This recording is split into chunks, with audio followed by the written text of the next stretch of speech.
It's round 7, which means only one more round after this to go, but we won't go too far in. Round 7, 2 matches this weekend, luckily on 2 separate days. So pretty relaxing weekend compared to the last weekend where we had 3 games. Obviously, the Eastern Division points table is pretty much in the mix, but I have experts with me, Swapnil, Saalvi, and Rikin, Parikh, who are going to help me analyze what we can predict this weekend. So welcome on to the pre-match show for the DC Hawks this week. Well, guys, welcome to the DC Hawks pre-match show. Obviously, it was a busy weekend last weekend, but round 7 seems, more on the relaxing side in terms of the amount of games. It's only one Saturday, one Sunday. So let's kind of first just get into the games because there's only 3 more games left for the DC Hawks, and obviously they're all very important to win. So let me get into this, which is going to be at 2 p.m. on Saturday. So obviously for this game, we already won against the Philadelphians last time, but from that squad, you have that addition of Milind Kumar, who's the new captain for the Philadelphians. Obviously, he's been in good form, even since he's been playing in the minor league. But in terms of, you guys have been watching the games. So in terms of DC Hawks, what are some things that you might be worried about, let's say, for this game? So, Rikin, if you want to start off. So looking at their past record, I think we have already played about 13 games, but it astonishes me that we still don't have like a settled unit. There is a lot of chopping going around, a lot of changes they are making every game. Also, in the betting order, we don't have a settled betting unit yet. There are a lot of changes they are making there as well. So I think that consistency is lacking somewhere. So I'm hoping that they stick to one team and then they assign roles to the players so they exactly know what's expected out of them. So I think that is something that we should be working on as a team. Okay. And Swapnil, first I want to ask you, because this is the first time on the pre-match show for you, how do you think the DC Hawks campaign has been going? And then you can add in for this game. I think it has been a little bit of mixture of both, but then they've lost a few key moments during the tournaments. Then I've been following a lot of matches, and a lot of matches they've lost have been with big margins. And then if you keep an eye on that net run rate, you'll get to know that they have been struggling on that net run rate too. So yeah, actually, absolutely right what Rikin said. They're actually doing a lot of changes, and they need to assign roles for individuals. And then I think they're somewhere lacking the powerhouse or something. And then someone has to go out there and express in those first 6 overs. As an opponent, I can't see any threat. When I'm bowling to certain bowlers, certain batters, in those 6 overs, I can't see any threat. So yeah, it's very easy to get past it. So yeah, they need to assign that role to someone and then just ask him to go for it. Yeah, and now personally, because you've seen all the games, who would you assign the role, right? These are the players that we have. It's not like we can add anyone else, that can fill in that role or fill in that void. But from our squad, who do you think should be assigned that role? And, mentally also they need to prepare for that role and kind of understand that this is what's needed from them.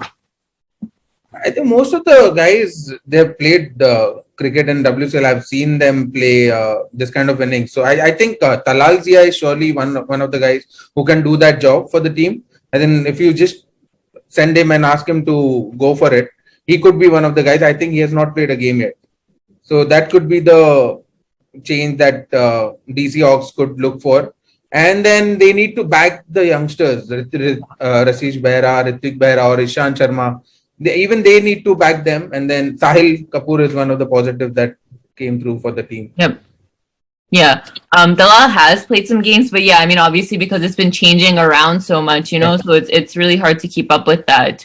And then Rikin, when it comes to this game, so, who are some threats from the Philadelphians that, will be something that DC Hawks really need to make sure of, whether it's a batsman that they're, bowling to or a bowler that when they're facing their overs to make sure that, they try to keep their wicket? I think, of course, Milind Kumar is a well-known name, and he's in great touch currently. So him captaining the team and as well as his betting abilities would come in really handy for the Philadelphians. And I think as Hawks, I would be a little worried about him, and I would like to get him out cheaply. Other than that, I've also played against Derek Narayan. He's a very good bat, right up there, up the order. So if he sticks around, then he can change the game pretty quickly. So I think those two players are, I think, would be key for Philadelphians and for Hawks as well. I mean, we need to get them out cheaply if Yeah, we want to and win just to this. add in that aren't here, there's also Chris and Jonathan Fu, who have also been scoring those runs for them. Obviously, Fu is one of their highest run scorers for that mix. But Swapnil, if you want to add in terms of the Philadelphian side. I think I somehow look at it in a different way. As in, if you're looking at Milind Kumar as a threat, yes, obviously he's one of the threats. But then if you look at them in the table right now, and then Milind Kumar has a lot of pressure right now to perform for his team. So EC's job is very simple: not to bowl, not to try and buy his wicket. You can try and bowl tight to him, and then you could easily get the wickets of other people. And then if he's under pressure, obviously you can get him out too. So yeah, he's the only threat. But then if you look at DC Hawks looks like a complete side, but then they just need to fire. Yeah. Yeah, I think, as you mentioned, it is a complete side, but I think it's just managing the roles and figuring out, well, how do we become complete and what everyone's role is. So I think that'll be really good. Obviously, I think we know that with the Eastern Division, the points is going to be so close. I think right now the Philadelphians are just 2 points ahead of us.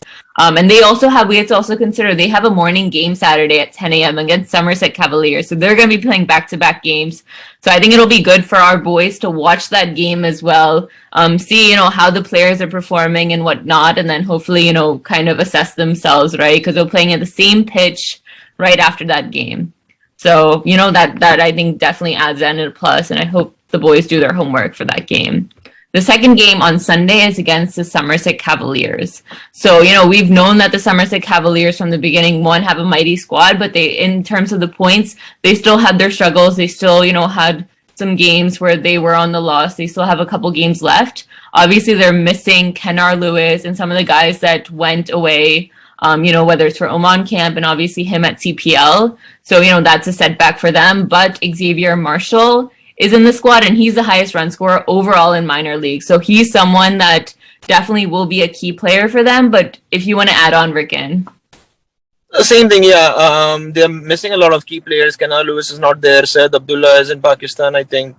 Gore is playing for US currently, so they're missing a couple of key players there. But yes, Xavier Marshall is going to be one of the key players for them as far as their betting unit is concerned.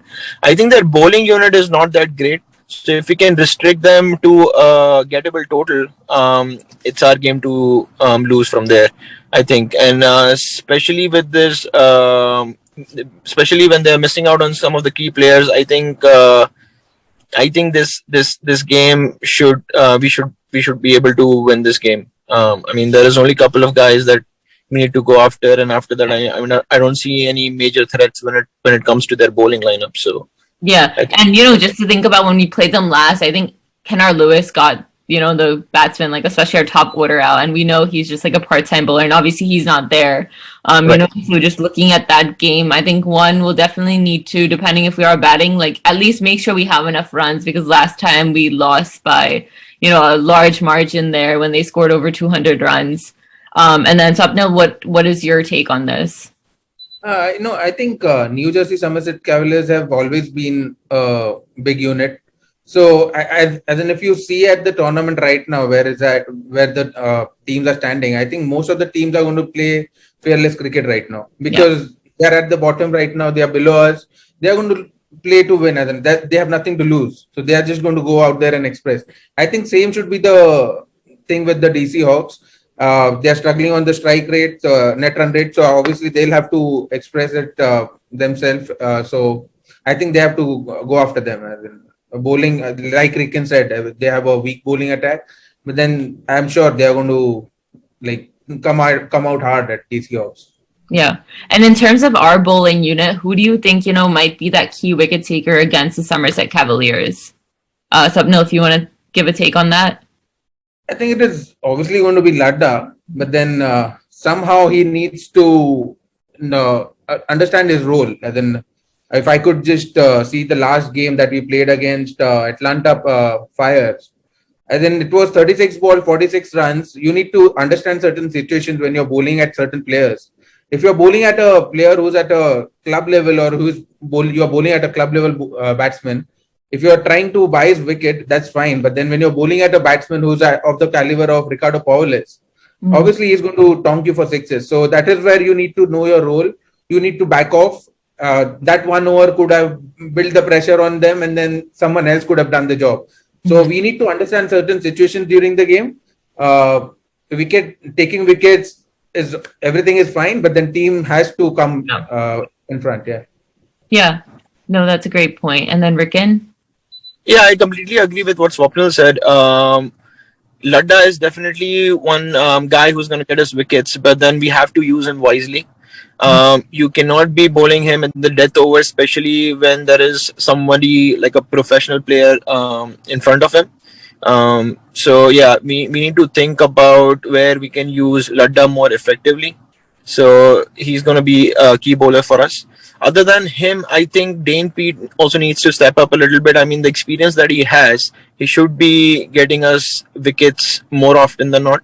So I think his bowling would be key as well, and I would want him to step up a little. Okay. Yeah. We have 3 games left, and they're going to really matter, right? Whether it comes down to the points or whether it comes down to the net run rate, each game is going to be really important and crucial. But despite that, whatever happens in the first game, I think, everyone should still carry forward that each game is crucial. So I think that's going to be, a weekend that, a lot of things could happen, but hopefully it all goes well. Yeah, I think what's required is somebody needs to sit down with the team. Either it has to be Rajat Bhai or maybe the captain Sunny, and explain to the guys what their roles and what is expected out of them. I think right now what I'm seeing is a lot of players are lost because a lot of people have been opening the innings, then they have been dropped down to middle order, then lower middle order, and they have been just going up and down. So it seems like a lot of players are lost, and especially the young ones, Ritvik, Ishan, they don't have that much experience. So I think somebody needs to sit down with their team, explain them what's expected out of them, tell them their individual roles, and then just let them go out there and perform. I think that might help as a team. Yeah. His performance has been a positive.